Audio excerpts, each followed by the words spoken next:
Hi, hello, welcome to Directly Used, episode 237. It's the Redirect Podcast. I'm AJ, I'm of Redirect. I'm joined by Parker. He's also of Redirect. We got housekeeping stuff. Hey-o. I'm not going to do it right now. We're going to talk about the story first, and then I'll come back to you with that. So keep it pinned in your head. Remember that we got to tell you stuff and things, so be ready to receive information. But right now, we're going to talk about news that you already probably know about. Oh, God. I pressed the wrong button, but it's fine. Story number one. That's right. Doug Bowser said stuff and things. What did Doug Bowser say? He did say stuff and things.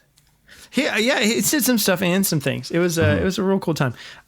He said some things in regards to it's very PR speak. This kind of will lead us into our main topic in a minute, but just thought there were some interesting bits there. He was asked about next gen kind of thing, and the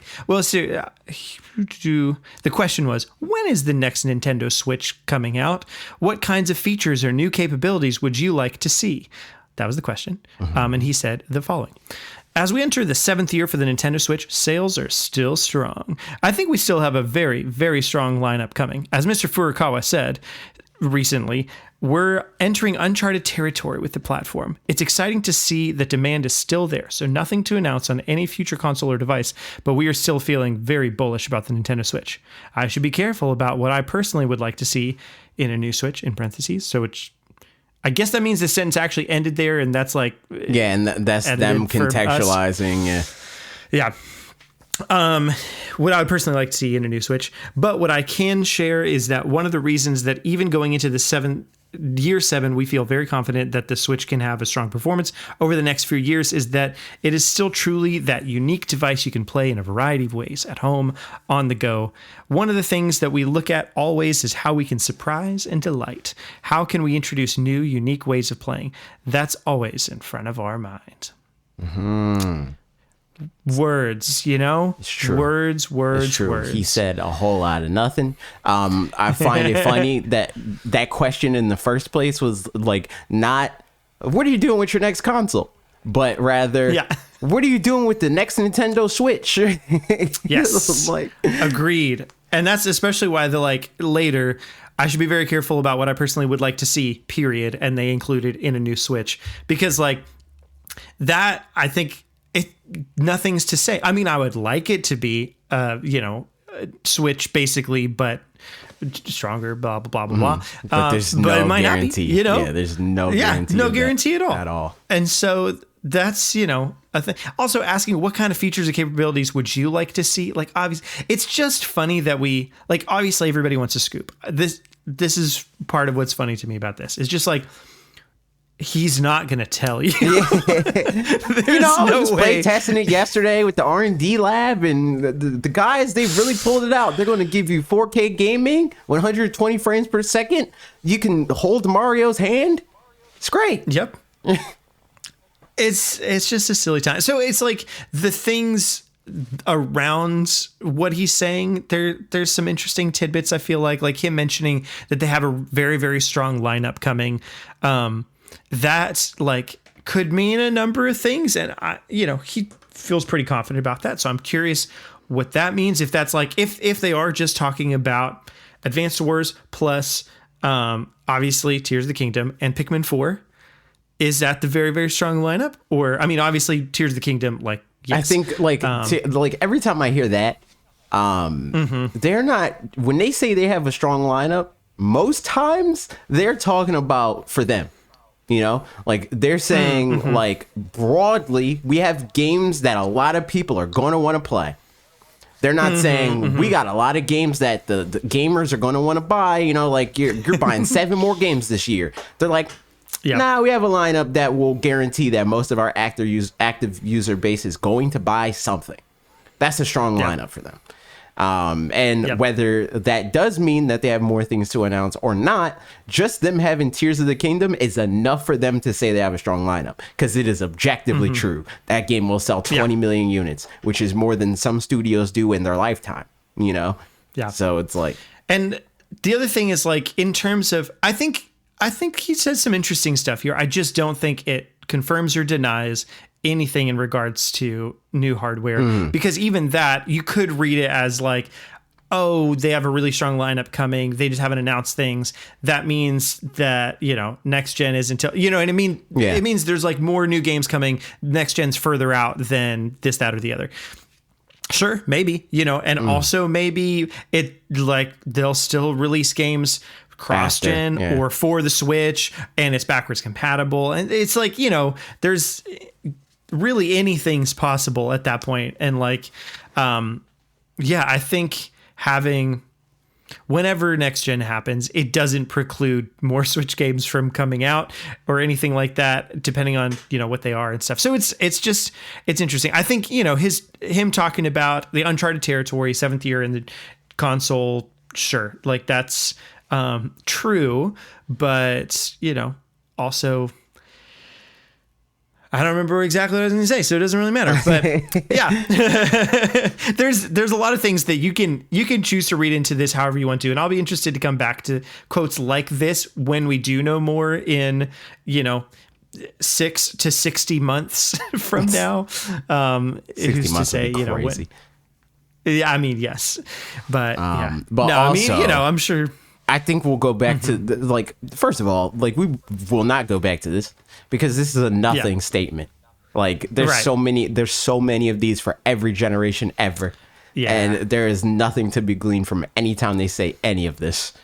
Like because they're just going to keep it safe. It really doesn't mean anything. Yes, they're always working on something new and they always want to do something that people do not expect them to do. That has always been the case for them. That is always what they will say. And similarly, like they're not known to, or they're known to lie sometimes, you know, like the times before. I mean, again, like I have no idea when anything would be announced, but saying exactly this wouldn't preclude them from announcing a new thing tomorrow or in 2 years, because like they've been like, yeah, no, we don't have any new hardware to announce. And then the DS got announced like a week later or something like that. I don't remember the details exactly. Or like I think the Switch OLED or something like that. I mean, that one was a thing just because people kept asking about it anyway. So like it was going to happen eventually. But yeah, so, Nintendo, all that to say, Nintendo's not going to tell us anything new about the Switch successor now. But maybe we'll make some stuff up that's going to be even better than what they would tell us. But before we do that, housekeeping. Let's housekeeping. You can support this show by going to youtube.com/watchredirect or twitch.tv/watchredirect and giving $4.99 of your money or Jeff Bezos' money. If you already gave your money to Jeff Bezos on Amazon Prime, you can link it to your Twitch account, get some of that money back, give people a free subscription. In exchange for that subscription on our end, you get loyalty badges, you get free Switch keys from time to time, get access to the Supporters Only Discord. We record this show, and you could listen to us brainstorm when there's no news, like right now. And we came up with this show on the fly, and here we are, and we're doing it. Also, you could check out our Patreon for other incentives, for other things that you might want. And also, I stream every week, Monday, Tuesday, Wednesday, usually. But this week specifically, and this will be in time for you, podcast listener that listens to this when it goes up, I'm going to stream some raids for the Decidueye raid for Pokemon. So if you either want to grind the raids like me to get the resources, or you're having a hard time beating the raids, come through. Check out Twitch. It's a good time. Yeah. Follow us on Twitter. We don't usually say that. It's on the screen if you're watching on YouTube. Nice. But yeah, on to the idea, man. We're going to make the Switch 2 or whatever they're going to call it, because Nintendo's not doing it. So when the Switch was fully revealed during the Nintendo Switch presentation in January of 2017, Nintendo introed it by giving like a brief glimpse of all their consoles up until now, where it's like we're learning from the multiplayer aspect of the original Nintendo and like that, those sort of like broad sweeping things, like how obviously like the Nintendo Switch took inspiration from the Wii U, for instance. Like the Switch doesn't happen without the Wii U and the lessons that they learned from that. So what I want to do is try to figure out what things we would want them to learn from their past consoles to implement in the next one. So we're going to do that. And you recommended that we work backwards. We can work backwards if you want. But another thing that I was going to say, if we work forward, is we can end with just like a random like new feature. True. We can do that. I'll allow it. So I say we start with NES. Sounds like a plan. And also, I mean, or do we start with the Game and Watch? I was about to say, do we want to do handhelds and home consoles? Let's maybe like permission to put a pin in some if we need to, or something like that. You know, because we can skip ones that aren't important. Yeah. Yeah, exactly. Because also some of them back then, well, yeah, we'll come up with stuff. Yeah, it'll work out. Hey, Mark. Yes, there are faces now. Yeah, if you watch this live, if you're do the things that AJ said before, then now you can also watch video. Yeah, live it's video. You can watch us record it. Yeah, it used to not be like that, but now it is. Now you can see it because Discord stepped their game up and they stopped being bad. Heyo. But yeah, we're going to do the thing. NES. Okay, cool. I have one, but if you have something already, go for it. Okay, if you have one, go for D-pad. it. D-pad. Yeah, we need D-pad. True, we don't have a D-pad. That's true. And like a good D-pad at that, you know, because like everybody's always like, the D-pad on the NES, so good. It's a tasty little D-pad. And I guess, sure. You know, like I don't use the D-pad that much, partly just because I just play on Joy-Cons for the most part, and like there's no way I'm going to use the little buttons for moving around stuff. They're in a bad spot, and like those kind of buttons are great for like Breath of the Wild inventory management kinds of buttons. And that's about it. I mean, it also for like, you know, the split Joy-Con situation and stuff, sure, but I'd prefer a D-pad. Yeah, fair enough. I mean, I think that like I'm fine. Like I don't have a huge problem with the current D-pad. Granted, I don't really play that many games that I actively need the D-pad for, because usually the games that use the D-pad, they give you the option. It's like the Mario Kart situation. I don't know who uses the D-pad in Mario Kart, but you can do either. You can do both. Yes. Oh no. What's that even like? I don't know. I'm not a psychopath. I just know that you can do it. Also, I don't play Mario Kart. Yeah, right. That'll do it. But it is a thing you could do. But yeah, I agree. That's also like the gimme, I think, for the NES is the D-pad. Like that's like the thing. That's probably the thing that they said for the Switch in the first place. I will say though, because I think that a lot of people say that like, oh, no kids. I mean, nobody uses that. Kids use the split Joy-Con situation. They definitely do. I can see that. Especially games that don't have shoulder buttons or whatever. Like, I mean, honestly, there was a while, way early days, that I'd bring just my Switch and had the two little like, they're downstairs now, but the little cases that you put them in that turns each one into a little bit of a controller. Right. I played a fair amount of Mario Kart like that.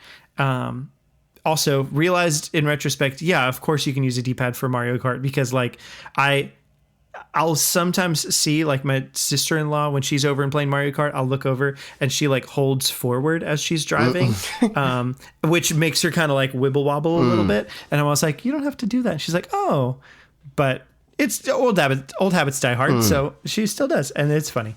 But yeah, you can totally just press left and right. So what a time. It's true. So if not the D-pad, then yeah, what else do you think? Maybe we say we can have 1 to 2 per console, just in case we have different ones. Sure, why not? Yeah, we get to make up these rules. I mean, I was good. Okay, so this is like something I also want to like get to for SNES, because I already have this in mind, kinda. But like, I think that they should toy around with like hardware editions more. In the sense that like the Famicom Disk System, like that whole thing, like they could do stuff like that helps them like have these longer life cycles without people getting as impatient, because you give them better hardware and you still get to keep your long life cycle without having to commit to a new generation to do that. Yep. So for example, like the idea of like just install a new chip or like plug a new thing into your Joy-Con or your Switch dock. Yeah, not even necessarily dock, like not even necessary, because again, spoilers for SNES. I don't mean stuff that's like some sort of like generational leap, but more stuff that like just gives you more functionality to the console without having to release a whole new console to do it. Yeah, or like on the N64. Yeah, like for the Rumble Donkey Pack Kong and stuff. Yeah, exactly. Like what was the thing called? The red thing that.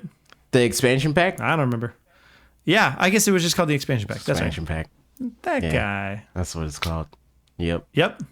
Do something like that. That would be cool. Yes, indeed. All right, next up's Game Boy. Game Boy. Make it portable. Yeah, I mean...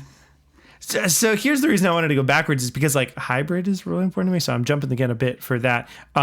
And the Game Boy wasn't hybrid, unless you're talking Super Game Boy as well, and like throw that whole thing in. Yeah, I mean, sure. I'll say make it portable. We can also say make it home console for something else if we don't have anything good to say about some other consoles. So the Switch is even easier than this. So like I'm fine with like checking off that free space on Game Boys and make it portable. We could do Game Boy Color even, give us more colors to the Switch, run the whole gamut. It can't be that hard to make the Switch itself a different color. Do it more. Oh, that kind of, you mean physically color? I thought you meant in the games. No, I was like, no. I meant like the physical colors. I meant the physical hardware. Give us more colors. Agreed. Yeah, man. Not to say that I'm going to buy all of them, but I guarantee you that like if there was like a blue Switch that came out at some point and it was like all blue, I probably would have bought it. Yeah, I already bought. Because blue's the best color. I bought 3 Switches, so like it's not that far outside of the realm of possibility that I would buy a 4th. Yep. I mean, and like people will customize theirs and stuff, and if you could just pay more money instead of putting in more work to like do a shell swap or whatever, then not like doing people that. would just pay more money. I will never ever do that. The closest I'm getting to that is I'll make Bob do it. Yep. All right. So good one. SNES. SNES. I kind of already said it, but like how they like add on to what their games can do with the chips themselves, like for the the cartridges. I wonder if they could do something like that, because we're on cartridges again. They're very different, but like I wonder if you could add to the board in some way to make them cool and different and interesting in ways that they're not already. Yeah. And maybe that's just more storage space. Maybe that is what it is in 2023 in the same way that they kind of did that throughout the Switch's life, more subtly because people didn't want to pay for it.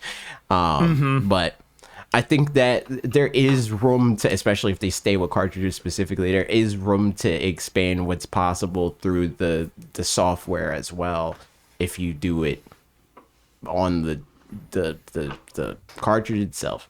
Obviously, like you're downloading stuff too, so like there's that. But I don't know if you figure that out, Nintendo. You're a multi-billion-dollar corporation, not me. That's right. The other thing, well, I mean, yeah, I don't know that I've got a lot more for SNES. It looks nice, that's a pretty mild thing, but like I'll take that. Just something that looks good. Then next up, so we already did Game Boy Color. So N64. N64 is next.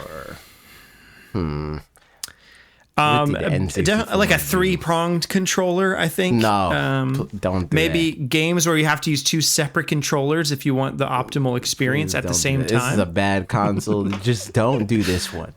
All right. Yeah. Do everything different from the N64. Don't emulate any of it.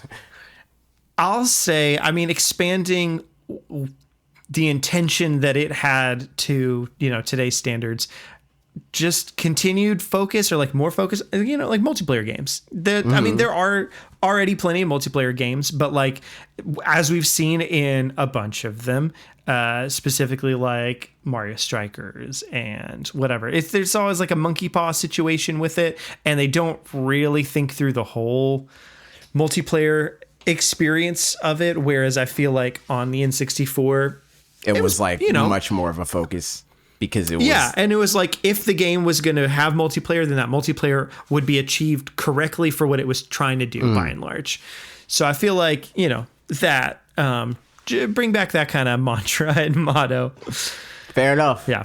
I didn't know we could turn the N64 Also, around, but second thing, two things is that there's a number of franchises that haven't gone 3D in a while or ever, like a Kirby and the Forgotten Lands kind of situation or whatever. And like, you know, N64 did that for everything. It's true. But like, well, not everything. Yeah, if it did it for everything, we wouldn't be talking about doing it for the first time for other things. That's true. But like, you know, like do Donkey Kong in 3D again. And just like rethinking games in the same way that the N64 did. And it was, you know, it was baby steps back then for sure. And it was iffy at times, but I feel like something about that, having to rethink stuff was just a nice little breath of fresh air, even if it didn't age super well.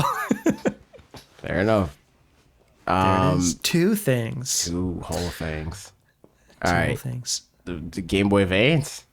Game Boy Advance. Yep. Game Boy Right. Advance. Was that 2000, I think? 2001. Same year as GameCube. Okay. Yeah, I think so, they came Game Boy out Advance. back to back or something like that. Game Boy Advance, man. You said we could just pick a franchise from it? Sure. It's a Golden Sun. Golden Sun. Oh my God. That's bro. one. All right.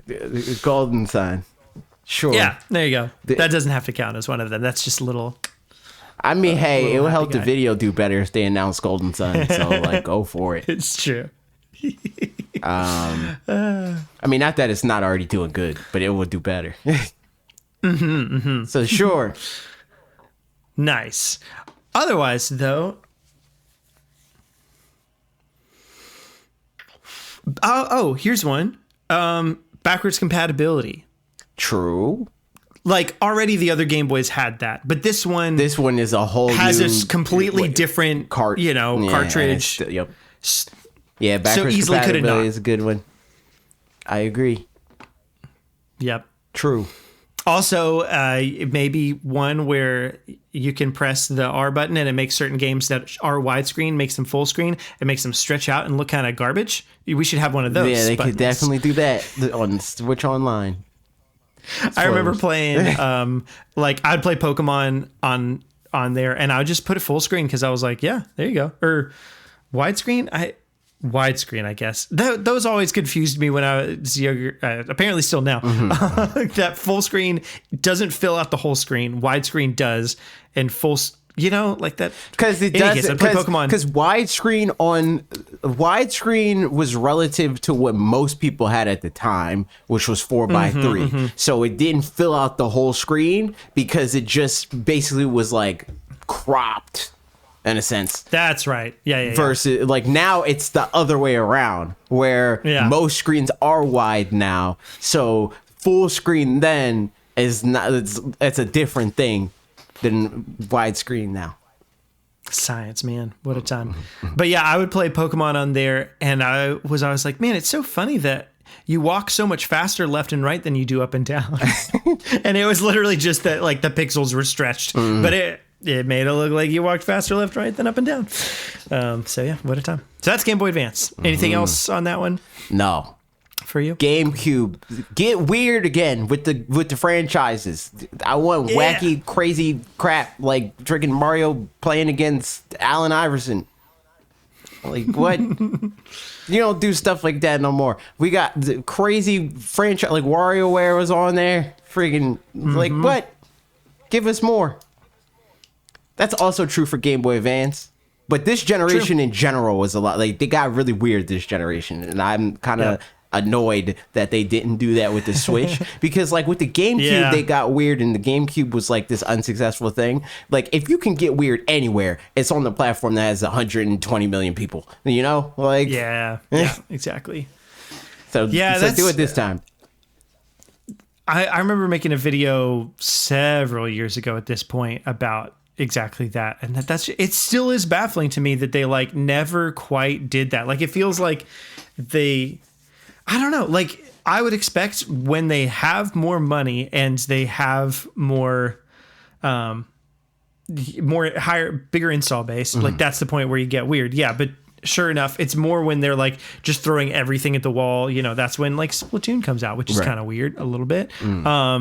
Or again, the GameCube and stuff, like they're just trying to get something to stick. Whereas now it feels more formulaic, which is, you know, is what it is. I mean, in fairness, the game, but still, like Apple is similar. Like they did the same thing where it's like iPod, iPhone, and then those things blew up, and now that Tim Cook is there, it's like, all right, man, let's just feeds and speeds, man. Ride it out. Yeah, feeds and speeds, and that's kind of what Nintendo is also like when they're successful. It's like, all right, just keep the ship going straight.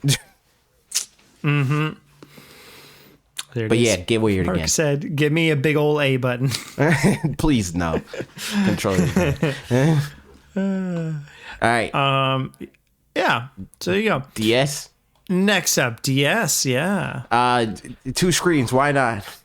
Why not? Yeah, that was. I don't know how you do that. Okay. I don't know how you do it, but sure, why not? I mean, maybe they like. I mean, it just depends on like how involved they want the 2 screen situation to be. Because like if it's stuff like a map or whatever, like you could connect your phone when you're on when you're on the like, you know, freaking console mode. Sure. Yeah. But I don't know. I think that dual screens did make a lot of games better, and like to the point where like Pokemon, like how are they going to make they're not going to do Pokemon on console, because how would you do that? The console only has 1 screen. It's like, Pokemon existed on 1 screen for most of its existence, so but go off, I guess. Yeah.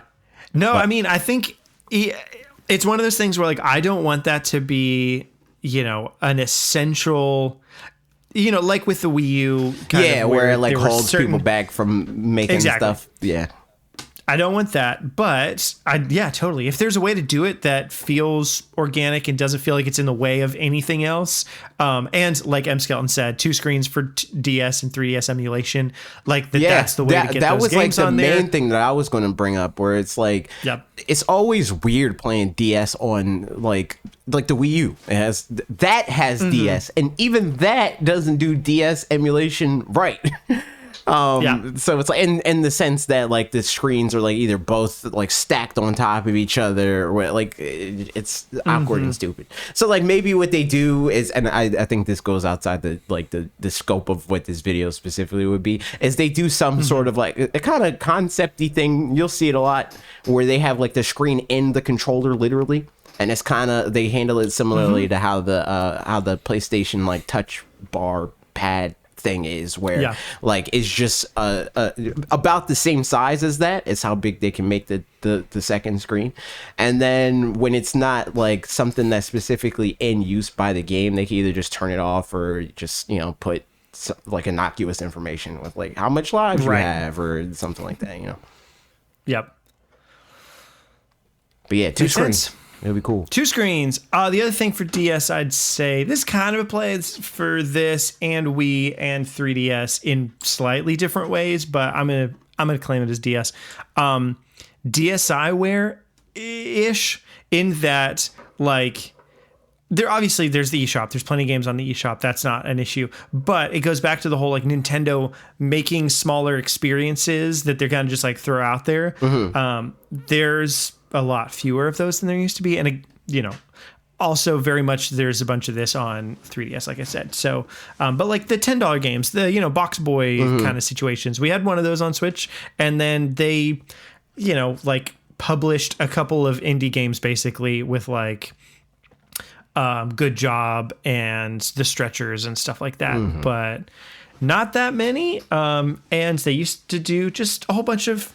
I was working on a video idea kind of thing the other day, and just looking at all these old franchises that they have that just had a bunch of tiny little games that. Yeah, I just think that's a fun little thing that they haven't really done so much. I agree. And should do again. Truth. Wii.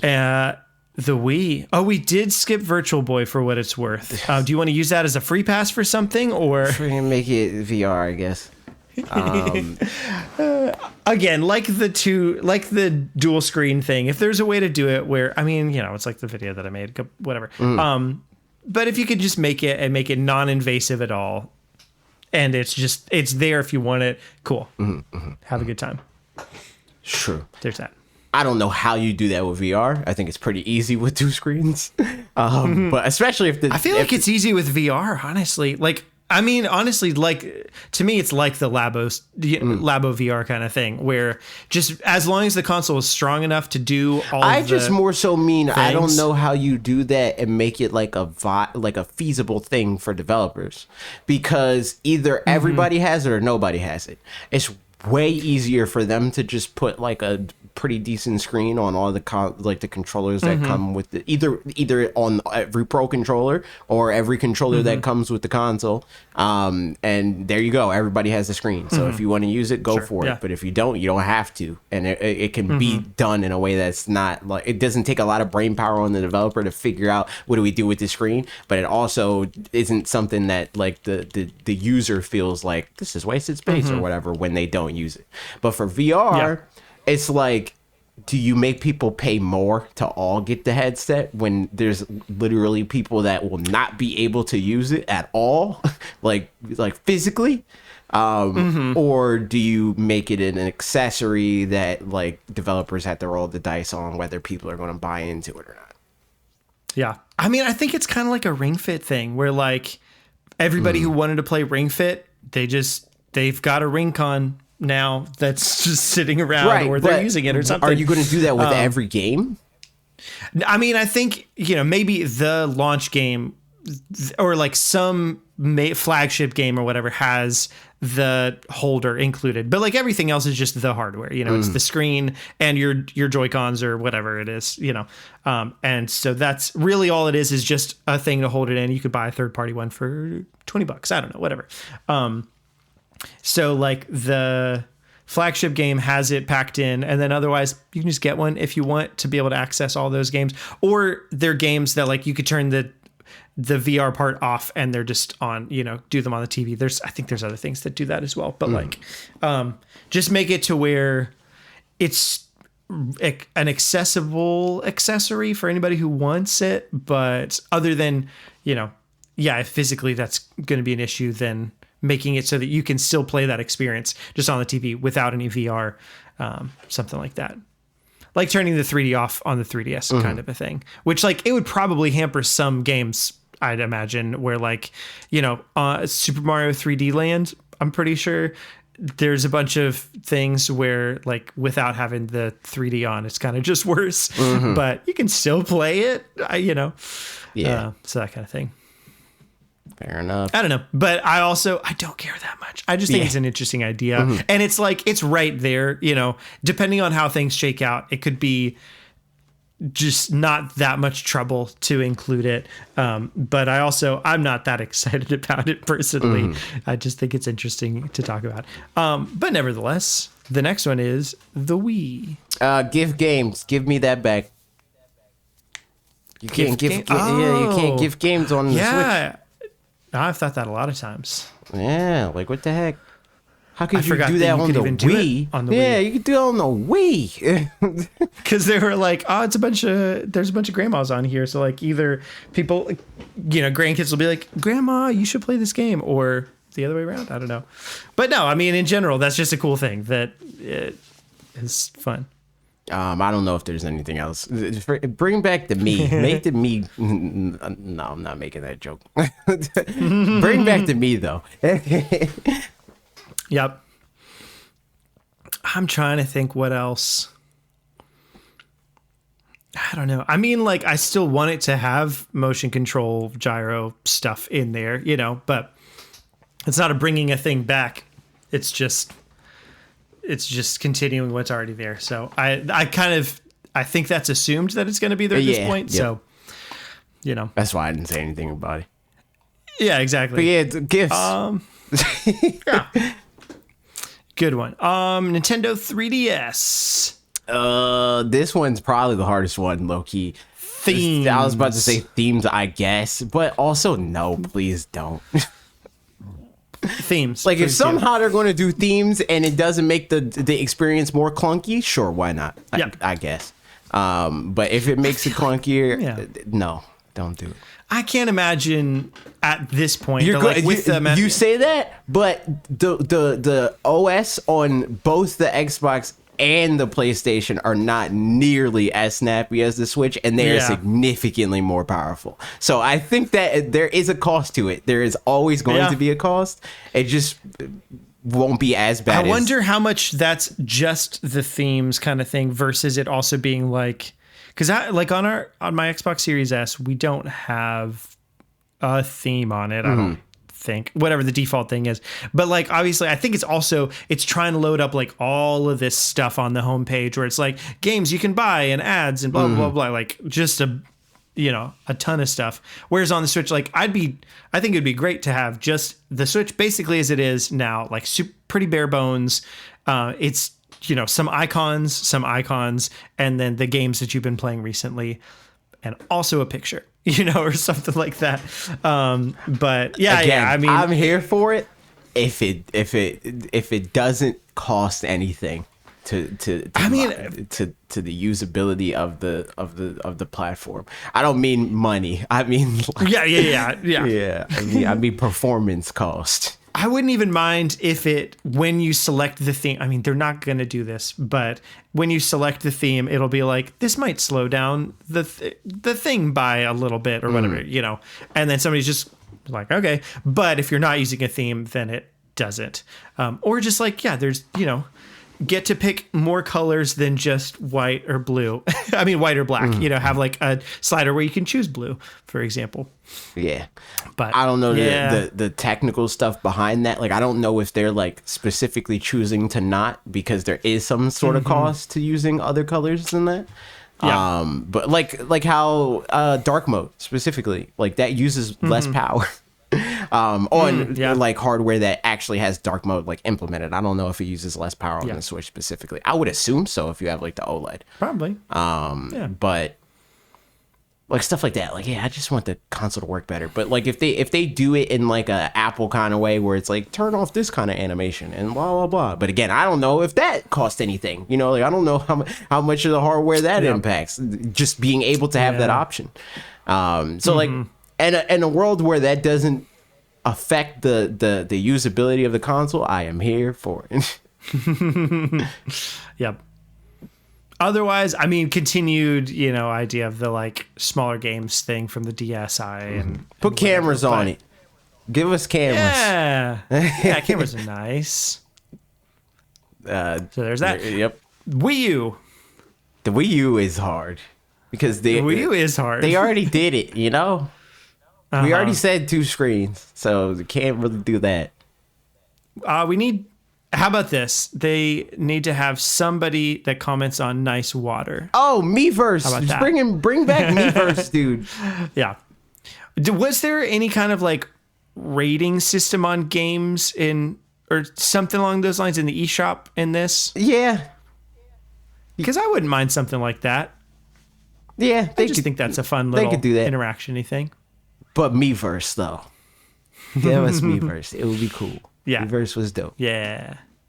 I mean, honestly, with that too, along with the Wii and gifting games, is like, I think it, within Miiverse and stuff, you can send messages to people.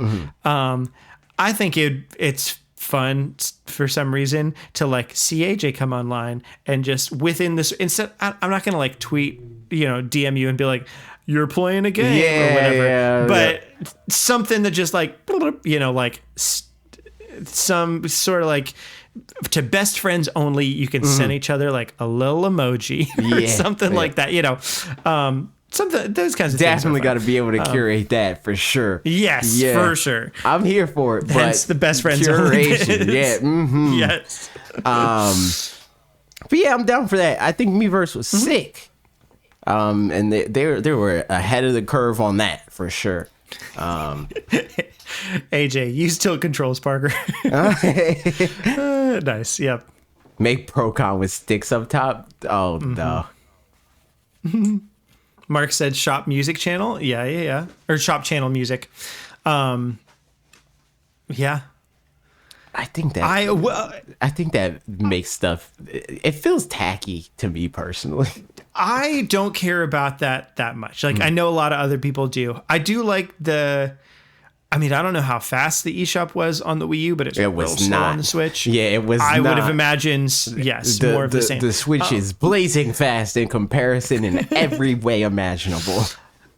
On the Wii U, could you at least buy multiple games in one transaction? Because that's always bugged me with the Switch. I'm pretty sure it does the same thing. Yeah, like it's like continue purchasing or continue shopping or whatever. Yep. You could get multiple things of DLC. Nice. Because you could do that in Smash Brothers. I think you could do that on Switch though. Dude, but the channel music was iconic. That's true, but it's also tacky.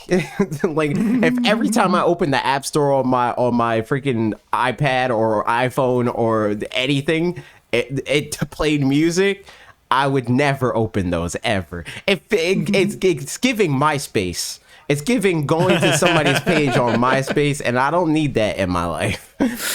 Man, I do. I miss MySpace. What a time. Top 8s and whatnot. I had a falling out with somebody over top 8 at some point. Oh, no. Well, they got mad at me because I don't even know. And I was like, I don't know what's going on, but sure. Okay. This was a minute. This was like a year or two ago, probably closer to 2. But I was talking to Youth and Lee about that, where they were like, yo, what if we did top 8? And then they, more so Youth, less so Lee, but they were like, where would I be at? Am I at the top 8? I was like, oh my God, so bro. Toxic. Yeah, no. I was like, I am never doing that. And then they were like, yo, how many subs to figure out your top 8? I'm like, bro. Yeah. Man, 20,000 subs. Yeah, facts. That's what I said. I mean, I didn't say that specifically, but I said like some sort of unattainable number. Yeah. And they were like, "That's it?" I was like, "Are you kidding me, bro? You think we're gonna get 5,000 subs right now?" You know. That's hilarious. But yeah, no, Miiverse, bring it back. There you go. There it is. And Switch. The thing also probably the U. Also, let's bring back the U. Nintendo Switch U. Mm-hmm, yeah. Yep, that's the one. All right, but yeah, Nintendo Switch. Bring back the curved discs, man. Forget this cartridge stuff. The discs were sick. It's very weird, but like cool. But yeah, no. Switch Online. Bring back everything from Switch Online. Make sure everything is forward. Carry forward. Yeah, exactly. Yes. Make it a seamless. Make it the same experience as every other online platform does. Where I got my PlayStation, I still had my PlayStation Plus subscription, and everything worked. Same thing for Xbox. Do that on Switch with Switch Online, and don't make me have to wait again for stuff to come out. Yep.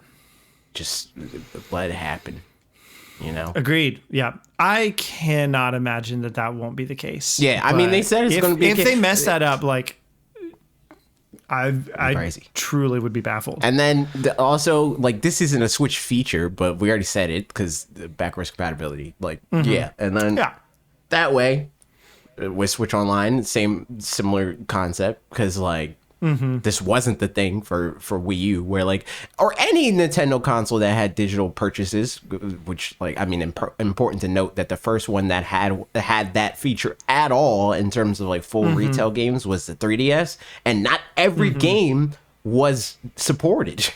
Fun fact. Like, and it was attached to your console. So like this time, or with the Wii U, they kind of changed that a little bit, and then with the Switch, they super changed that. So let's hope that that's maintained and it is again seamless as possible, and all that good old great stuff. Yep. You got any other Switch things you want? I mean, the hybrid thing, you know, kind of mentioned that earlier with it being portable, but yeah, for sure, it being hybrid. Man, there was another thing that I thought of and I was like, wow, that was a really good thing. Oh, yes. Okay. Maybe this is like not a Switch thing, but it's whatever. I want, basically in thinking of like NSO and you talking about like things carrying over and all that, I want it to be such that there could be a debate. Not that I want the debate itself, but what it means about the console, about whether it's a Switch Pro versus a Switch 2 kind of a thing, in that it's that seamless of a transition from one to the other, you know, and like that they are that compatible it's of hardware. Just iPad. Exactly. Like iPhone. 100% that. Like even less so iPhone, because iPhone still does like iPhone 16 or whatever. Right. But iPad is just like, Generation 7. Yeah, exactly. And parentheses, and they don't even really show that. Or even like further than that, iMac, like 2022 MacBook, version. You know, like it's just like this is the one. This is the platform that you're on, and that's what it is. Yeah, I mean they already expressed interest in having that exact thing, so I think that would make a lot of sense for them. It would make the internet somehow more insufferable, though. At least in the beginning, but I'm not here for that. But I'm here for the change. Yeah, exactly. As insufferable as the conversation in 2017 all the way through like 2019 probably of like, is the Switch seventh or an eighth or a ninth generation console? Oh my god! And it's like, you know what? Who even cares? True. But what I'll say about that conversation, less insufferable because it was way easier to ignore. Like I feel like Nintendo, like the Nintendo community specifically, never talks about that. Like the generations and stuff, because it's always been nebulous for Nintendo. Yeah, they kind of just do what they want. So it's always been like, if you're going to go down that rabbit hole, you were splitting hairs 5 generations ago. Yep. So yeah, hopefully we avoid as much of that garbage fire as possible. But I do think that ultimately, especially if this means that we're just like, the best thing that the PlayStation does, or that PlayStation did, is that most things are seamless with them in terms of like, you know what you're going to get. It has its negatives, and I don't want that entirely for Nintendo. But I think that they did land on something with the Switch that works, and it does have room for them to evolve it past it just being like, here's the thing again, same controller, you know, like they can still experiment and do cool, fun stuff, but at the same time, they can check off all the boxes that are like what fans feel is like essentials, you know. You don't end up in this whole thing again where it's like the GameCube will be the controller for the rest of your life that you will use, and then it's just not. So I mean, I think to your point of, you know, there's room for them to grow is like all of these things that we've said are room for them to iterate without even like much risk for most of them. I mean, like, you know, 2 screens, depending on how they do it, there could be some risk there. VR, there could be some risk there.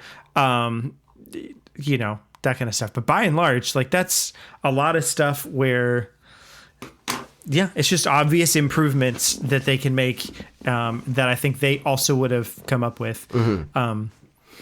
So, yeah, I'm down. I'm down for it. Any final like wild card ones? Yeah, freaking steal quick resume, steal it shamelessly. Put freaking for like up to 4 games or whatever. Yes, sure. 20 games. Just take it. Games. You know, it depends on how much RAM you got. I guess put 12 gigabytes of RAM in this thing or something. And steal quick resume. Just take it. That said, for some reason, I don't know what it is on my end, but like very frequently I've had Quick Resume games be like, we had to restart the game for some reason. And I'm like, but why though? And it's like, that might this should be a Series feature S thing, because I never had that. maybe. And I like, still got maybe games in it's- Quick Resume that I opened when I got the console, and it's still there. Nice. So I mean, it might be like maybe my console is doing automatic downloads and so it's having to restart itself or something. I don't know, something back-endy or whatever. I haven't cared enough to look into it because it hasn't ever affected me at all. But yeah, Quick Resume's nice. So I'd be down for it's like right now you got one game that does that, and that's like essential. I mean, you can't get rid of that at this point. But I was playing Live earlier. Spoilers for games we're playing later. And then Ezra woke up from her nap, and so I was like, maybe I'll like put something on that she would have fun watching. And so I had to get to a saving point in Live Alive, save that, close it, open a new game. But if I get a quick resume, just open it up, just right there. it's true. And it especially makes sense on a console that is portable. Like it's the same thing as like using an iPhone or the iPad or whatever, and you're like, I don't want to be in this app anymore. Swipe up, go to the next app. Yep. Like give it to me. Need that. Yep. Honestly, even if ideally there wouldn't be any of this, but even if there's some amount of like some kind of load time, like 3 to 4 seconds load time to get back into a game, I would take that at the cost of Completely having to close more games the in game Quick or- Resume. yeah. Yes. So like, if devs, if there's a way that changes something for you, then there you go. Take that as a little freebie. Yeah. I think that's mostly it for me. I mean, for like the second screen thing, like could be cool if like, and this would take a substantial amount of RAM, I'm sure, and other resources. But it'd be sick if like other people could play like, I don't know, like the Switch Online retro games on like other controllers while you play something else. Yeah. That'd be pretty cool. That'd be neat. I'd be down for that. Yep. Because that was More something games. that I always was like, man, that would be really cool if you could play a different game on the Wii U gamepad while somebody else plays a different game on the TV. But Yep. that never happened. And especially, I mean, it's obviously kind of it like, wasn't gonna happen, but yeah, but like for smaller games, especially where like if you can just, get a little bit of RAM off of there or something, use that for that, then that works. that'd be sick. There you go. There it is. That's There's some things things. for the next gen console. Switch 2. Switch. We did it. We did it. Switchity-doo-dah. Nintendo don't gotta do it no more. Coming out in 2025. Yeah. Speaking of NSO, because we did a little bit ago, there's 4 new games that have come out now. Yeah, they're live now for the base tier members, because we already got Metroid Fusion for the expansion pack members, and then Yep. this one's for the base tier. So some of those are for Game Boy. We got Kirby's Dream Land 2, which that's one of the ones that's one of the ones I played. So I might play that and a couple of minutes and have a good old time. Burger Time Deluxe, don't know what that is. Super NES. You never heard of Burger SNES Time has- before? Nope. I just saw Bob say Burger Time, Burger Time, Burger Time, Burger Time, Burger Time. Burger Time is like, there's like a WarioWare mini game of this. There's freaking Game & Watch situation, but it's like you're freaking chef man, and he has his hands, and he goes back and forth, and he catches stuff to make the burgers, and you gotta catch this thing. It's like the what's his name, 625, from No. Lilo and Stitch, the sandwich guy. Oh, Yeah, you know that Sure. game where you stack the sandwiches on the Disney Channel website. It's that. Sure. It's that game basically. That's the really game. funny. That's Nice. Burger Time. Burger Time Deluxe. Also, should we note? Super NES has Side Pocket, which is I've looks never to be a heard little of that in my pool life. game Me neither, but I like pool stuff, so maybe. And Xevious for NES, which I have heard of that one for sure. Not that I'm going to play it because I don't really care about that genre of games. I'm literally never playing any of the NES games. You can. No, I did my history lesson on NES games. I feel like I went through and, beat Super Mario Bros. 1, 2, and 3 and didn't touch the lost levels because it's hard. And like the original Zelda and some other one, and Punch Out and some other stuff.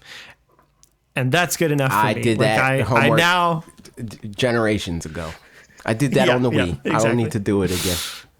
Yep. So there it is. But yeah, cool that those games are out. The only one of those that I'll probably check out is Kirby's Dream Land 2 at some point. It's crazy. I'm gonna play Burger Time. That's nuts. I mean, I could try Burger Time, dude. I could try it. But even if we don't play those games, we are playing other games, such as the following that AJ's going to tell us. AJ, tell us. I'm playing friggin' Pokemon. We're doing the draft league stuff. I'm training up my team and whatnot. I got some Pokemon. They're good and fun and cool. I got some shenanigans. I'm getting some Perish Song strats off so I can be toxic. Because here's the thing. Whenever we're playing Pokemon, and some nonsense happens about this garbage game with the stupid battle system, and I call out that it's stupid, everybody's like, no, it's fine, it makes the game good. And then when it happens to them, they're tight. And I'm like, but you like this. This is your favorite part. You guys love RNG. You love this. This makes the game great and competitive and very fair, So yeah, everybody loved Tripping and Brawl, and that's exactly. Everybody loves it, So I'm making my team for specific people. I'm not going to subject this to everybody, but I'm making my team as toxic as possible for when it needs to be toxic. And that'll be fun for me for one time, and then I'll get tired of it because I don't even have fun being toxic in this game. Yeah, I wouldn't have fun being toxic against real people. I'm fine to do that kind of stuff sometimes in single player games where, I don't know, it's just fun to like try to cheat the system a little bit sometimes, blah, blah, blah. But like against real people, that's just not fun ever for me. So I get that. Makes sense. There's just, but it may be fun 1 or 2 times, like you said. So it'll just be fun in a abstract kind of like dopamine hit of like, you think this is fun, but you're not having fun now, are you? Kind of way. But nice. But then it'll circle around and be like annoying because I don't like that, So it's like it'll be funny one time and then never again. So I'll probably change my team around because like even I think I talked about this before, but me and Lee and Mega Man were playing on the ladder before, and Mega Man was like, you should make your Dondozo Tatsugiri combo like this. It's toxic and it works and stuff, but it didn't work for me because my brain just doesn't work like that. Like I'd rather swing at you. I'm not running away. Trying to run away just made me lose because I did not do the correct things in the correct order because my brain doesn't compute. And then I switched my Tatsugiri Dondozo back to a more aggressive build, and I didn't lose a battle after that. Nice. So I'll do it for a little bit, and then I'll get annoyed, and then I'll change my team. But I also just have Pokemon that like I already built before, so like it's not going to be entirely that. But like some of the newer Pokemon are stressed out, like my Farigiraf and my Altaria or whatever. But we'll see. We'll get there when we're at that point where everybody's done with their teams and we're ready to actually start the season. Where are you playing? Excited to see it. On the Pokemon train, I'm not going to recap the whole thing, but go to my Twitter and read a little play-by-play of me going to a place and bringing lots of DVDs and several books and hoping the GameStop thing. I did. It was the GameStop thing at McKay's, which is a place that there's a couple of here in Chattanooga, Knoxville, North Carolina somewhere, maybe 2. But they it take had like it listed on the thing. yes, there you go. So they've got, like they take books and movies and games and music equipment and CDs and all sorts of stuff. And I brought a lot of DVDs. And honestly, like when I was first bringing them, I was thinking back to the prices that they were, I think, when I bought them, which, I mean, not all of them by any means were from there, but a couple of them might have been. But like, when going through their DVDs, they're back in like 2010, and when it was like, a bunch of these are like $7 and $11 and stuff, and I was like, if they even give me like half of the amount that each of those are, probably this will be lots of money. Like there's 50 of these. It never works out that way. And so at some point I started looking through the DVDs and saw, like Rent, which is that's a regular popular-ish movie, was 25 cents, and like various other ones like that were a little bit more popular were like 95 cents. I was like, oh no. And so in the end I came up to the window and they were like, it's either $71 trade-in value or $31 in cash. And I was like, I'll do the trade-in value. So I looked around and had options of things, but I got Pokemon Blue, which is right here. Also, which matches what Thrill House made back there. So that's, it's barely on screen, but and that's just a little fun thing. But yeah, Pokemon Blue is my first game ever, and I just don't have my copy anymore because it's given to my cousins and stuff. So it was one of those where like, it was $67 there, and it's, how much do you think they gave them for that? I'm gonna bet like $20 tops. Yeah, I bet like something like that. It's nuts. Which, I mean, granted, is way more than for DVDs. And like if I'd brought games, you could make more. But it's like, it's not a good, whole economy for you as on either end of that. But it's one of those where it's like, I don't want these DVDs anymore because I don't care about them. See, that's the thing. And like DVDs, it's free money. Yeah, so like okay, DVDs, that's that's one thing. But I think people have that thought process with games where it's like, well, I'm never going to play this game again. And especially the people that buy physical games. Yep. For the with the strategy, you're going to be like, oh man, I really wish having that piece of plastic on my shelf. But I don't have it anymore, so I'm going to spend 3 times the price, bare minimum, to get the piece of plastic on my shelf again. Yep. Yeah, it's crazy. Yeah. So yeah, I mean, it's definitely the, like, if you don't care about games and you do care about DVDs, right now, that's like great market for you. Like, go buy all the DVDs, all the books.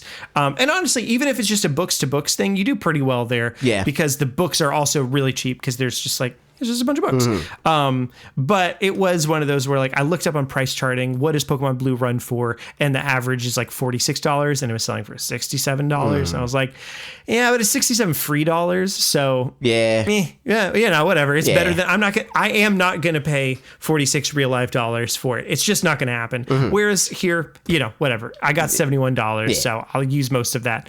Stuff like DVDs, people would throw that away.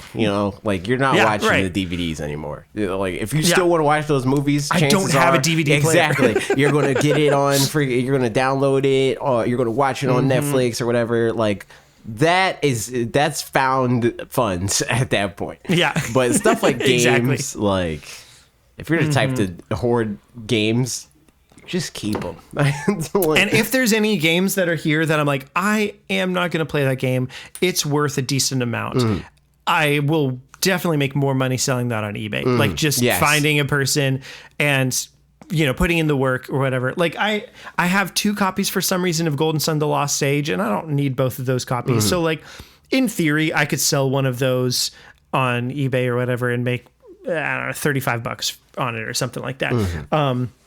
But, I don't really care. Don't feel like putting in the time for it. Yeah. But if I brought it to McKay's, then it'd be like, you would get $12. I'm like, no. Yeah, exactly. So, but yeah, so I did pop it in. The trainer's name was Garrett, who had it before. He played for 15 whole minutes, and he had a Charmander named Charm. So obviously quite a Pokemon fan with that one. But yeah, I may not even. You know what? I know what happened there. Garrett is the younger brother. he was like, I want to play this game. And then he freaking got Charmander. And then, like, he's playing a game. He got caught by his older brother. He's like, yo, what the heck are you playing my game? And then he looked at it and he was like, you deleted my save file. And then he punched him in his 100%. face. And then he's like, I don't want to play this game anymore. I'm selling it. And then he sold it. And then that's how you got it. So that's how I got it. So you're culpable in the violence towards the little brother. That's right. Somewhere out there's somebody who had a level 99 Snorlax with, whatever. And, but it was deleted and now Charm is all that remains. So yeah, that's one game. I haven't really been, playing it much specifically because I just got it yesterday, but, I have been playing Live Alive. Started that back up. I deleted my save data from the demo, so I didn't carry that over, even though I could have, because one of the paths, so you can play 3 of the stories in the demo, and I finished, I think, all 3 of them for how much they'll let you play in the demo, but one of them is you're a ninja kind of guy, and it told you at the beginning something along the lines of like, hey, try not to kill people, and I kind of missed that when it said it. And so the first person I killed, it said, you have taken 1 life. And I was like, well, there goes that. And then every time I killed somebody, it was like, you have taken 2 lives. I was like, okay. So I just went into it and I was like, this is a demo. I'm just going to grind and beat everybody and get really strong. And so I was like, way too strong, I'm sure, by the end of that. But it's apparently, I think, possible to play maybe that whole storyline without battling at all, and you get like the good ending or something. So I deleted the save data so that maybe I could try doing that. I don't know how that's going to go, but at least now I have the option. So save data, I'm not starting with that. I started with the caveman prehistoric one, which doesn't have any dialogue at all. It just has like grunts and some little like emoji things that'll like an angry face or whatever. And it was pretty fun little thing. I liked it. And now I'm on to Imperial China, which I like better. But I named you play as a Shifu who is like taking on 3 new disciples, and at the beginning you get to name this Shifu who's like sensei kind of thing. He's a master of the martial arts, and the default name is something like Earthen Brethren Shifu or Earthen Warrior or something along those lines. I renamed him Big Boy Shifu and a Big Boy with an I also. And now all the time it'll say like, just in very like majestic moments, it'll say the big boy. And something about that is just like, anytime it says it, I just crack up because it's just, I don't know. It's just said in funny moments. So there you go. So I haven't gotten super far in it yet, but having a good time. It's a nice pick up and play kind of game, which is what I'd heard about it and is living up to that. And that's very good. So that's Live Alive. What about you? Anything else? I did a Smash tournament yesterday. I went 4-2, which is like, nice. But the thing that's good is the matches that I lost, I felt like I could have won, and they were both matchups that are like not good for PT at all. It was Diddy Kong and Fox. And like I do okay fighting Diddy Kong specifically because I know that if he doesn't have his banana, that just takes away half his toolkit. So I just like freaking Bogard the banana. But nice. I also am not patient enough. So like I just swung at him too many times and I got punished for it a lot. So that was that match. And then I fought a Fox who is a really good Fox. Like he's like high, he's like top ranked in whatever his state is. He lives in like friggin', I don't know what state he lives in, but his name's Comet. He's one of Tweak's practice partners. So like that should give you an idea of like this guy's pretty good at the video game. And I did way better than I would have expected. But I did not win. The matches that I did win though, or the sets that I did win, it was feast or famine. It was like either I 2-0'd somebody or I got 2-0'd. There was literally one match where one set that I didn't get a 2-0 or got 2-0'd, and it was I was fighting Yoshi. First match I lost last hit, last stock. I took him back to the same stage and then I two-stocked him, and then he forfeited. Nice. So that was the closest thing that I got to like, all right, adaptation. I did something and I got better and I won. But every other match it was like either I destroyed them or I got destroyed. So that's what happened there. I think I'm probably gonna. It depends. It depends on the week because the Smash. This is specifically a coin box. It's a online tournament. Held by Hungry Box. I don't know if you heard of him before, but he's like a. Yep. Yeah, he's heard of the Hungry Box. His tournament. Those are every other Wednesday. I usually stream on Wednesdays, but this week I'm not streaming on Wednesday because I want to do the raids. So it worked out, but I don't know if I'm going to do those that often because if I'm going to stream on Wednesday, I don't want to do both, and I don't like streaming the tournament runs. So we'll see. Yep. But I had fun. I'm gonna go over the VODs with Quid for the ones that I lost. Maybe watch a few that I won, see if I could have did stuff better. But we'll see. We'll report back. There it is. I mentioned earlier that I turned off Live Alive and wish that it had quick resume because I was like, oh, maybe I could find something that Ezra would like watching. And I decided on Mario 3D All-Stars and popped into Super Mario Sunshine for a second. And I was like, I have more of the shines than I remember. And the ones that I don't know how to get, I really don't know how to get. I'm not bothering with this. And then so I popped into Mario Galaxy, which I remembered. I was like, I don't think I ever quite finished this. And then I literally had 1 star left before like the Bowser fight or whatever. So I went and got some random star. And then it was like, do you want to go find Bowser and beat him? I was like, yeah, sure. And then I did that. And then I beat the game. Nice. In like, a period of 20-ish minutes or something. I was like, oh, that was a little bit unexpected, but okay. So that was, cross that one off the list just with no warning whatsoever. I mean, then again, that's literally like the minimum number of stars that you need. It's 61 or 60 stars Bowser and then another one. But I'm pretty sure you can get 240 in that one because it's like 120 regular ones and like 120 green ones. So, needless to say, there's a lot more that I could do, but I don't feel like it. But yeah, it was nice to at least get to see kind of the culmination of everything. And it super teased Mario Galaxy 2 as well. I didn't realize that. But like the end of the game, it was like, wow, the galaxy's a whole new different place now. And then like showed kind of like little galaxies. I was like, those are from Mario Galaxy 2. Way to go, guys. Otherwise, though, I don't know that I played. I've been playing a little bit of WarioWare on the GBA because you mentioned it and said it was good. And yeah, that's a fun little time, especially when watching something and then just get to play a little bit of it. And it's the best game of all time, dude. It's the best game. Just make WarioWare games. That's all you got to do. There you go. And not make them like the one on Switch because the one on Switch defeats the purpose of WarioWare games. Turns out. Yeah. I definitely get that now. Having played that one a little bit, now having played this one, like, yeah, I see it.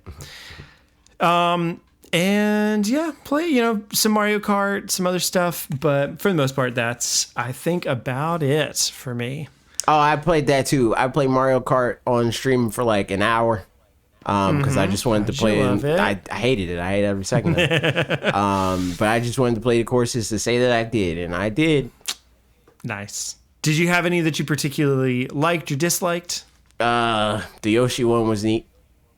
There it is. There it is. I tried Link because he got buffed, or Boy Zelda. I tried him. I can't tell the difference. Yeah, characters. No. I think every character but a select few got buffed in some way, which was strange. Having balance patches for Mario Kart is ridiculous. But they did it. So man, I generally will just like pick, if I'm playing with other people, I'll pick a random character and then just like close my eyes and then pick a random car just so that it's a little bit of a handicap too, so that I'm on my toes on like how it's going to handle and stuff like that.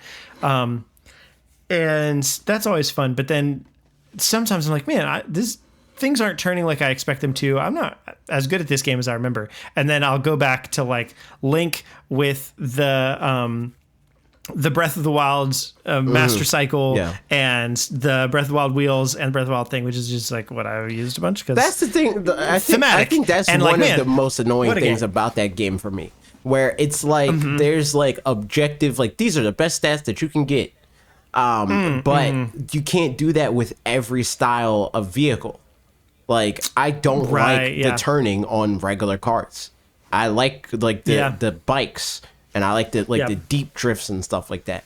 But then I gotta compromise on speed and stuff, and it's just stupid. I have a different, like, for 150, it's the Breath of the Wild's roster, just because like it's what I got used to too. So to me, that just feels familiar. Whether that's better or worse, I don't know, but like it just feels familiar. But then once you get up to 200cc, like I've tried with that, and it's just like bumping into walls all the time. So I've got to use like Yoshi with this little car and these tiny wheels and like, you know, all sorts of stuff to be able to handle that. And like I'm sure there are people that can do 200 with other things, you know, like most things, whatever, but I am not that person. Yeah. Needless to say, I also suck at F-Zero. Like going fast is hard. So there it is.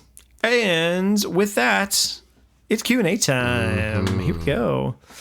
Rise Frog asked, I am just in that Kirby mood. Are there any ways that you see / would like Nintendo to do with Kirby, seeing as they really enjoy experimenting with the pink puffball? I, for one, want a Kirby Air Ride 2 the most, despite seeing that as nothing more than a pipe dream.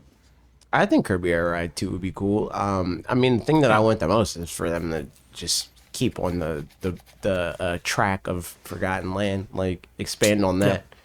And not even necessarily do Kirby in the Forgotten Land again, but like evolve past that. Like they did the 3D world, now do the Odyssey, you know? Like I mean, that's easily my answer for sure. So yeah, for some variety, Kirby Pinball. No, yeah, I totally agree. I want do a new Kirby Adventures Dream to feel Course. more epic and grand. Did I talk about this when I played Kirby Dream Course with youth? I played Kirby Dream Course with youth, and we learned how to play the game together, and it was toxic. Is it? I haven't played that one. I don't think. Is it fun? It's fun, but I don't know. Like it was fun playing it because like part of the reason why it was fun is because neither one of us really knew what we were doing, and then like we like slowly figured out how to do it, and I felt like it was weird because it's like I felt comfortable at a certain point, but she didn't feel comfortable because she didn't know that. Like to me, it seemed like she knew just as much as I did by the time I felt like I was comfortable, but she didn't know what she didn't know, so she didn't know if she felt comfortable or not. You know. If that makes sense. Yeah. So like once it got to the point where we both were more or less like, I know what I'm doing. We were like setting each other up and stuff. And then it just ended up being a draw. So it was like, what the heck? But that's really funny. That was fun. Do a new Kirby Dream Course, but do that in 3D too. Do like a modern Kirby Dream Course. That could be crazy. I mean, with the number of Kirby little spin-off things they do, like I wouldn't be surprised if they wanted to do that. They should. RP asks, when playing video games, do you listen to in-game music or do you play your own music from your library? I play my own music. Well, it depends on the game, I guess. Yeah, for Pokemon, I just turn the game on and play the game with that music because I don't feel like going through the... I don't even know if you can. I think you can turn the music off in Scarlet. But I just leave the music as is in Scarlet. In Smash Brothers, I turn the music off. Like my music's not on in Smash Brothers, so I just listen to regular music. So yeah, it depends on the game. If it's like a single player, definitely depends on the game, story kind of thing, I just listen to the game. Yep. Yeah, I think like if I know that it's a game that has a soundtrack that's like revered or whatever to some degree, then I'll probably choose to play it in situations where I'm going to be listening to it. But then there's some games for sure that like I'll play when I'm watching a show or listening to a podcast or, you know, like multitask as part of it because I know it's only going to occupy half-ish of my brain. And so instead of the other, like, I kind of want to just rest at that point and get to chill. So instead of the other part of my brain just like rambling off in 100 different directions, it's easier to just fill it with some other form of entertainment at the same time. So yeah, agreed. Depends on the kind of game. Although I do remember my friend James and I in high school playing Lord of the Rings Return of the King on the GameCube and plugging in the video thing into the TV, but then plugging in our iPod with the RCA cables into the TV and playing August Burns Red through there, which is like a metalcore band. And that was like a very nice combo because like the music in, the Lord of the Rings game is like, ba ba ba, bum bum bum dum bum. And it's like, it's pretty bombastic or whatever, but it felt more like Doom, like having, some metal going and stuff. So that was a fun little time. So I would do that again. Mike Mick said, opinions on a sequel to Captain Rainbow. Just a fun idea that'll probably never happen, but if utilized properly, it could not only become a proper Nintendo IP, but also breathe life into other Nintendo IP, Chibi Robo, F-Zero, Star Tropics, etc. I also think it'd be amazing if they somehow got Ryan Reynolds to voice him for the English dub. That'd be hilarious.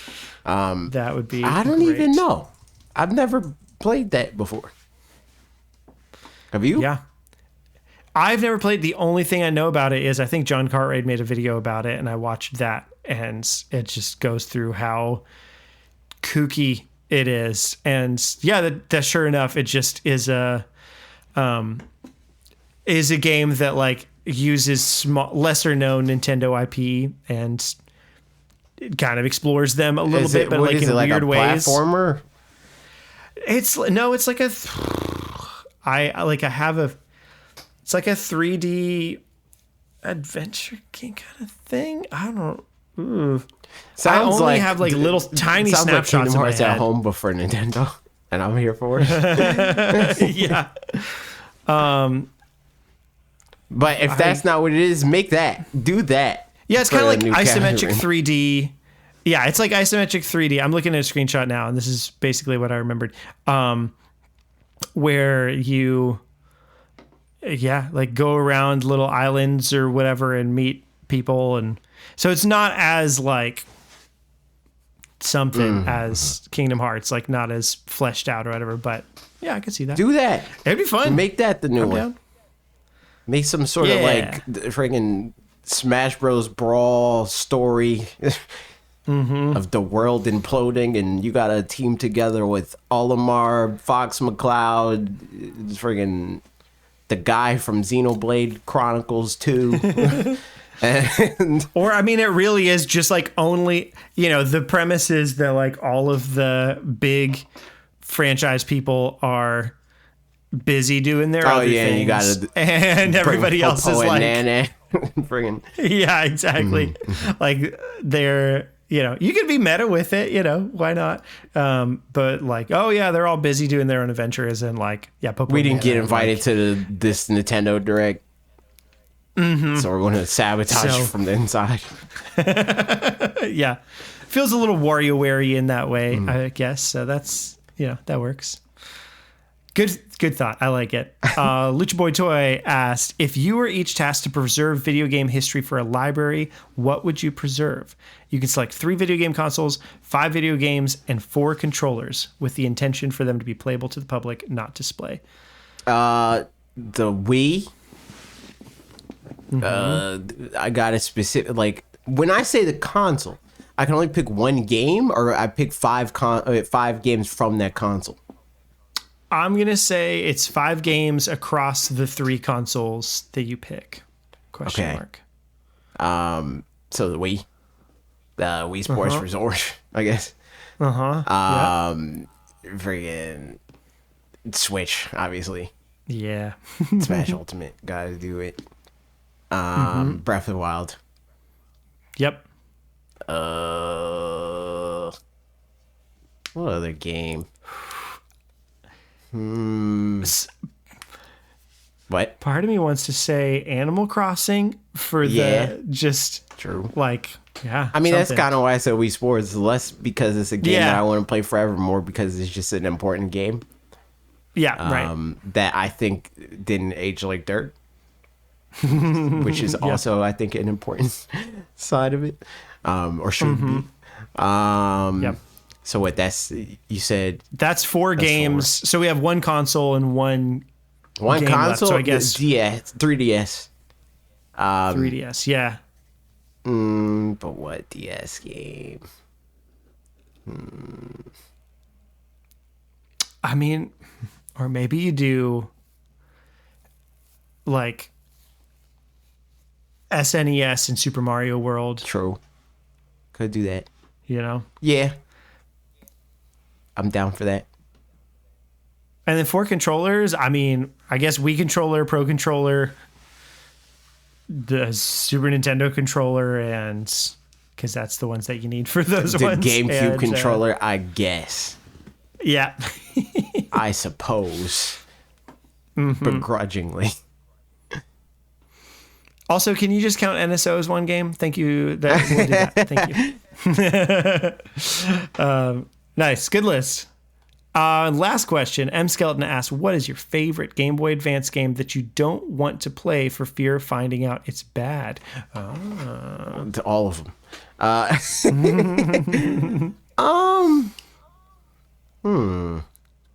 For fear of finding out it's... I don't know. Dragon Ball Z Legacy of Goku 2. Okay. Is that... So you have played it before, but Yes. it's been so long Yes. that you just have good memories? Okay, yeah. But I have a strong suspicion it's actually bad. Yeah. I don't know. Game Boy Also, Advance low-key games. Pokemon Ruby and Sapphire. Oh, yeah. I mean, I don't feel like I'm here for those ones. I think I don't know. This is a hard question. I don't know that I have an answer. Low-key, I think they might be bad. Because there's some stuff, man. But I mean, hopefully we'll find out if hopefully. if they did age as poorly as they could have possibly. But They also had a copy of Pokemon Emerald at McKay's, and it was the low price of $80 for just a cartridge. The world, but yeah. Pokemon Emerald has the Battle Frontier. You should have got it. There ain't no Battle Frontier in Pokemon Blue. The Battle Frontier is sick, though. True. It is sick. Yeah. I wish they had a... The props to Emerald and Gen 3 in general is that when you and I talked about Gen 4, every single location that I thought was Gen 4 was Gen 3. actually just Yeah. Gen 3. Yes. So Yep. so memorable. Yeah. Definitely more Gen memorable 3, than Gen it's, 4. It's good. It's pretty good. I just don't know if there's anything that I'm forgetting that's bad. That's the thing. Like, I think, like, overall, like, it's at least like a 7. But there might be some revisionist history going on there, because I personally have not played Gen 3 specifically in a minute. And the bad things, I'm sure, are not bad enough to stick with me. Like Gen 4, the bad things about Gen 4 have stuck with me, because even as a child that loved Pokemon, and I'm like, yo, you can't tell me nothing. Pokemon is Pokemon. I like noticed immediately that like the pacing is terrible, you know, like that sort of stuff. Me recognizing that as like an 11-year-old, you know, it's bad. And I'm like, Yeah, for sure. And like, even just playing through the remake, like, this is a dumb thing to be so well, the Pokemon variety is that's terrible. super lacking, so that's a thing. But the thing that I shouldn't be as annoyed about as I am, but I am anyway, is they introduced abilities, which is great, but you run into like a million Geodude, all of whom have sturdy. And it's just annoying. Like, if I'm going to be going through a cave with random encounters, like, I'd at least like to be able to one-shot Pokemon and just go, you know? But to have to two-shot them and get damaged in the meantime every time is like just not fun. And that's what you got to deal with. And like, You just gotta run away. Just run away from Geodude. yeah, honestly, probably. I never do that, but Yeah, I can see it. yeah. I mean, basically, I only that is just side note, random. One thing that I have been enjoying about Live Alive as compared to some other RPGs is your HP and stuff. Like the battle system is just really well done, and every new battle, like you just have full HP and you don't have like resources to manage quite other than items maybe like that you pick up and stuff, but there's no it's like what's OTB, is that what it's called? No, something time battle where like basically different characters have different like gauges of like who's going next and stuff like that, but different moves take longer than other ones if you do like a bigger, stronger move, and so you don't have like magic to deal with or whatever. It's just going to be like this move's just going to take longer, so you're just going to be standing there kind of, you know, prone and not able to move, and like all of that is just done really well. But like if you are almost gonna die, you can just run away, you know, as long as you manage to run away. I think it still probably has that whole like, oh, you can get away thing. I haven't had that happen, but the dialogue that it says when you do run away suggests it. Then you just, you know, you're replenished, and so then your next battle you can go back in feeling fresh, because that's just annoying to go through an area and have to heal up and stuff like that. I mean, it's realistic, I'm sure, in a lot of ways, but also not every game has to be realistic. So also the game is unrealistic in many ways. The one that makes it annoying to play is the one that you stuck to, you know, like yeah, right, exactly. Yeah, so there you go. Yeah, it's a fun little time. To answer your question, M. Skeleton, I don't have an answer to that question. I think the only GBA games that like stick out in my mind as ones that are like, oh, that's a good game, are ones that like I still probably think are good games, but that's like a pretty short list of ones that I'm specifically into. So yeah, TBD. And with that, this podcast is over. We guys. did it, everybody. Like, comment, subscribe. Freaking tell your friends about the podcast. Rate the podcast. There's a podcast playlist thing, apparently. So, like, if you missed any episodes, you could go to that on YouTube and just have a good old time. Yeah. True. Thank you. Goodbye. Bye.